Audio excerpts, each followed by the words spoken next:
So we're here backstage at Beach Break Live with Maverick Sabre. How are you doing? I'm doing very good. The drink, oh no, that little drink just hit me, but yeah, I'm doing very good. You are going into Chasing Status.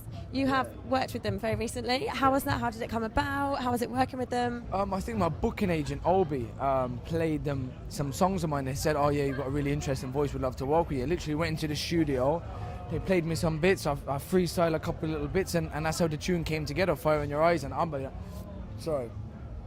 been a massive fan of Chasing Status from the day I heard Eastern Jam. Like, God, their first album for me was like the best album that was put out that year. It was like one of the only albums, if not the only, no, it was the only album that year that I could listen from start to finish. And then back again.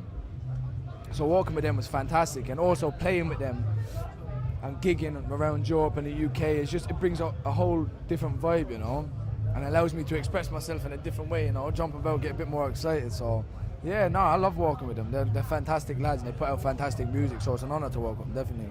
Absolutely. And you went out to snowbombing.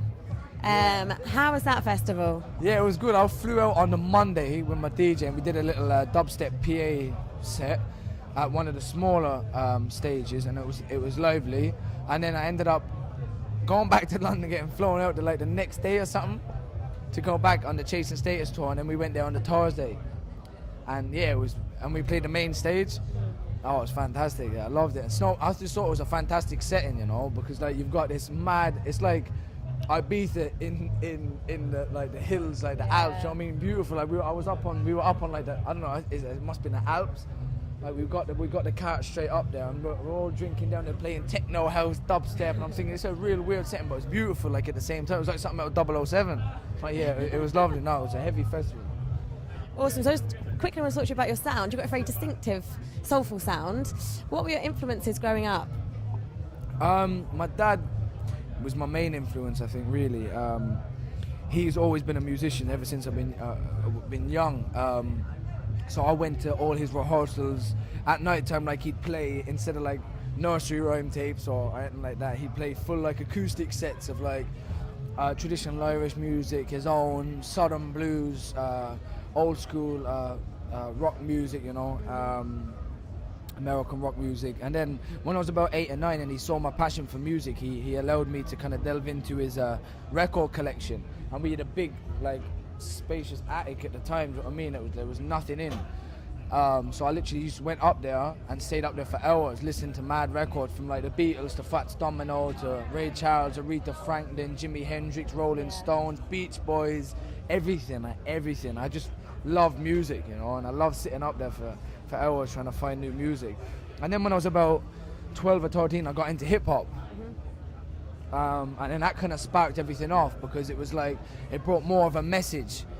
And then when someone played me a Tupac tape, and I fell in love with Tupac's music and the message he was putting across, and I got into Dizzy, and the UK side of things, and then got more into like the dance side of things, house music, techno music through my sister, got into dubstep, drum and bass, and I just kind of sponged all that up and kind of like vomited it out in my music, you know what I mean, if that makes sense, but yeah. Awesome. So we are a festival's website. Yeah. You've got a lot of festivals lined up this summer. Where can our viewers see you? Everywhere. Yeah. Literally, I think the only festival I haven't been booked for is Tea in the Park and Reading and Leeds.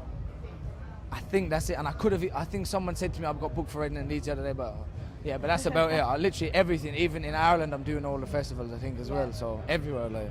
You're a really busy summer ahead then. Just quickly, last question. What is the weirdest thing to have happened to you at a festival? Do you really want to know? Yeah. When I was 16, I went to a festival in Ireland called Auction. I lost 3 toenails. You lost 3 toenails? And how did you lose your toenails? The mud was so bad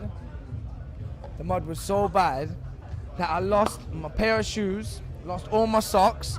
Someone came into my tent when I was watching Kings of Leon, took all my underpants out of the bag, stood them into the ground, had nothing, literally nothing. I was walking around barefooted, went to Daft Punk, watched about 5 minutes of Daft Punk, some massive lad stood on my foot.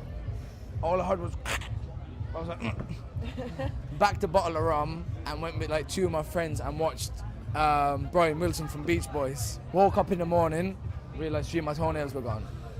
Oh. It wasn't a painful experience, but it was an experience and a half.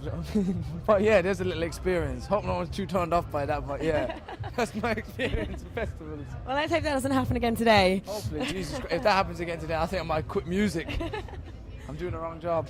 Thank you very much for taking the time out to speak to us. It's lovely to meet you. Yeah, lovely. Thank you very much.